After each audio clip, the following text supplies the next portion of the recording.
प्रयागराज में कांग्रेस नेता राहुल गांधी का छात्र संवाद और छात्रों की गूंज कार्यक्रम होना है। इसके लिए तैयारियां तेज की जा रही हैं। लेकिन कुछ छात्रों ने यहां पर रजिस्ट्रेशन कराया है और ये बताया जा रहा है कि 1,60,000 से ज़्यादा छात्रों ने इस कार्यक्रम के लिए रजिस्ट्रेशन करा लिया है और इस कार्यक्रम में करीब 2.5 लाख के आसपास छात्रों की जुटने की उम्मीद है। तो यहाँ पर कुछ छात्र हैं जिन्होंने इस कार्यक्रम के लिए रजिस्ट्रेशन कराया है और राहुल गांधी से सीधी बात करेंगे और किन किन मुद्दों पर ये चर्चा करेंगे, हम इसे जानने की कोशिश करते हैं। आप कहाँ से आए हैं और इस कार्यक्रम के लिए रजिस्ट्रेशन आपने कराया है? मुरादाबाद से रजिस्ट्रेशन हो गया। तो आप यहाँ पर आए हैं, तो राहुल गांधी से क्या बात करेंगे आप? पेपर लीक के बारे में बात होगी।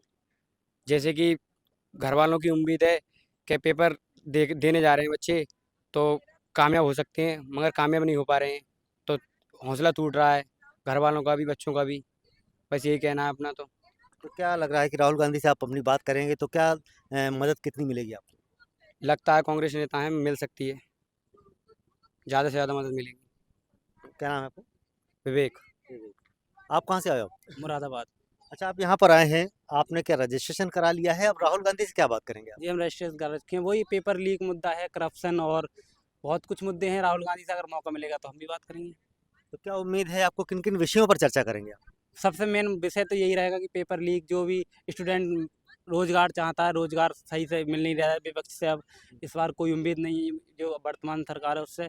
हम चाहते हैं कि सही करके भर्ती निष्पक्ष हो, जो भी भर्ती हो उसका स्कोर कार्ड जारी हो। पहली बात तो यूपी में भी मैंने पुलिस का एग्ज़ाम दिया था, उसमें बताया कि ये भर्ती निष्पक्ष हो रही है, पर उसमें किसी बच्चे का ये नहीं पता कि क्या स्कोर है, उसका क्या नॉर्मलाइजेशन है, कितने नंबर से वो बाहर हुआ है, कितने नंबर से अंदर है। अगर निष्पक्ष भर्ती हो रही है तो ये बताइए कि कितना स्कोर क्या है, स्कोर कार्ड देने में क्या शर्म है। जब निष्पक्ष है तो निष्पक्ष है ना, तो उसमें स्कोर कार्ड जारी करना चाहिए सरकार को। अच्छा, क्यों ऐसा लग रहा है कि मौजूदा सरकार छात्रों के हित में काम नहीं कर रही है? ये ऐसा लग रहा है कि अब तक इस सरकार का रिकॉर्ड उठाया जाए तो सबसे ज़्यादा पेपर लीक इस सरकार में हुए हैं, सबसे ज़्यादा बेरोजगारी इस सरकार में, सबसे ज़्यादा धरना प्रदर्शन, छात्र सबसे ज़्यादा परेशान है, बेरोजगार है, तो इस सरकार में है।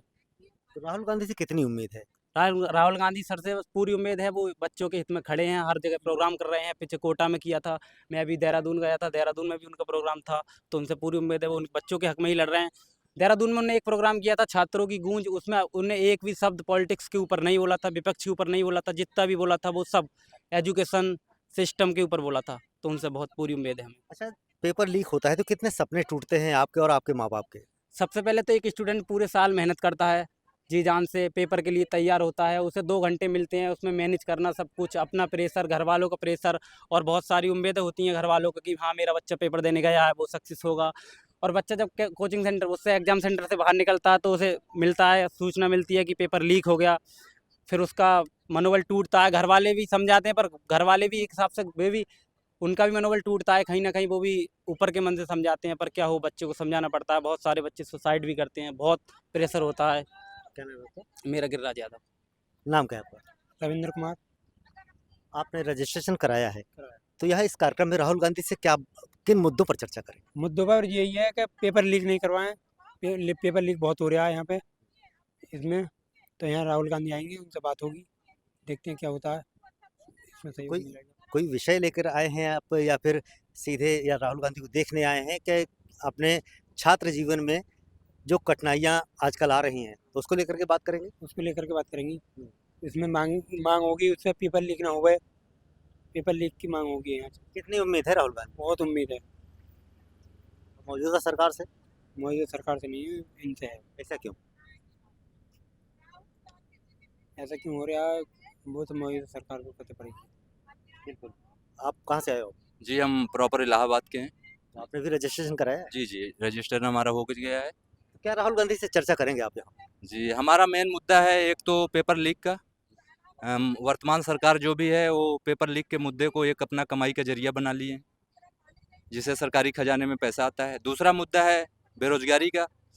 साहब, हम पिछले 20 सालों से इलाहाबाद में तैयारी कर रहे हैं और छात्रों का कोई भी प्रोग्राम होता है शहर में तो हम ज़रूर जाते हैं। किसी राजनीतिक पार्टी के प्रोग्राम को लेके नहीं, ये राहुल गांधी का मेरा व्यक्तिगत, क्योंकि उनके पूर्वज जो भी हैं। अच्छा, ये बताइए, जी। राहुल गांधी से किन विषयों पर चर्चा करेंगे? क्योंकि तमाम मुद्दे यहाँ पर, जो राहुल गांधी पेपर लीक जी। और तमाम छात्रों के विषय में बात करेंगे, तो आप किन मुद्दों को लेकर के आए हैं?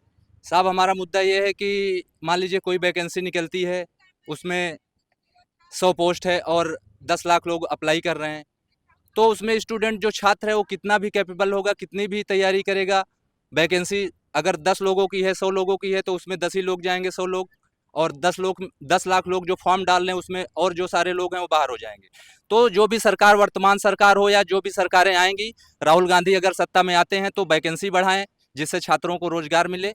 हमारा मेन फोकस इस मुद्दे पे है कि जो भी वैकेंसी है उसको बढ़ाई जाए। अच्छा, जो मौजूदा सरकार है वो भी छात्रों के हित में काम कर रही है ना?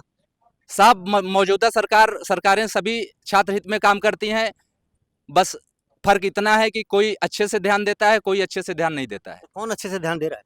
साहब, अभी तो हम छात्र हैं, बेरोजगार घूम रहे हैं, केवल आस लगाए बैठे हैं कि सरकार चेंज होगी तो फिर हम अपना देखेंगे। अच्छा, हालांकि 8 तारीख को कार्यक्रम है, लेकिन आप लोग अभी से यहाँ पर कार्यक्रम देखने, जगह देखने आए हैं? जी साहब, हमारा कोई गेस्ट है हमारे शहर में आ रहा है, तो हम छात्र हैं यहाँ पे, उसके स्वागत के लिए पहले से पूरी तैयारी का जायजा ले रहे हैं। बिल्कुल, ये छात्र हैं, दूर दराज से आए हैं और इन्होंने राहुल गांधी के इस छात्र संवाद कार्यक्रम के लिए रजिस्ट्रेशन कराया है। फिलहाल यहाँ पर छात्र जो है अपने जो मौजूदा विषय है जैसे पेपर लीक और तमाम मुद्दों को लेकर के यहाँ आएंगे और राहुल गांधी से सीधा संवाद करेंगे। तो प्रयागराज में कई छात्र अपना रजिस्ट्रेशन करा चुके हैं। अब 8 तारीख को छात्रों का एक यहाँ पर महाकुंभ लगेगा। पंकज श्रीवास्तव, प्रयागराज, यूपी तक। पवन जी, एक बात होती है, क्या आपको कभी ऑफर नहीं आया बीजेपी की तरफ बहुत से? बार आवा आया? आया कैसा आया? आया क्या ऑफर आया? आया हमने बताया था राष्ट्रीय अध्यक्ष जी को। आया किस तरह का ऑफर आया? मतलब सब आया, विधायक मंत्री सब आया। जानते हैं, ये भी घटना बता दें आपको, हम मेरे पिताजी, जैसे मैंने राजनीति शुरुआत की तो मेरे पिताजी कभी नहीं चाहते थे, लेकिन जब मैंने राजनीति में मैं प्रवेश कर गया, लखनऊ डिस्ट्रिक्ट उपाध्यक्ष हो गया, तो ये भी बहुत महत्वपूर्ण घटना है। नेताजी का फैजाबाद आगमन था, तो मैंने कहा कि आपको मेरे घर चलना। कहे हाँ चलेंगे तुम्हारे घर। मैं जेल से छूट के आया था, वही मेरे ऊपर गैंगस्टर और सारे मुकदमे दर्ज हुए थे बहन जी की सरकार में, उसके बाद मैं छूट के आया था। तो मैंने कहा आपको मेरे घर चलना। कहे चलेंगे।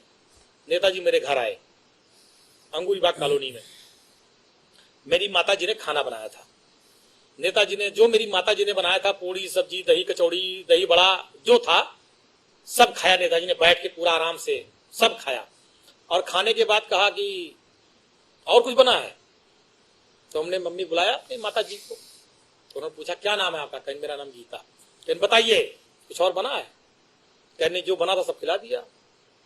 फिर उन्होंने, मेरी माता जी ने कहा नेताजी से, ये पढ़ते लिखते नहीं है, क्या होगा इनका?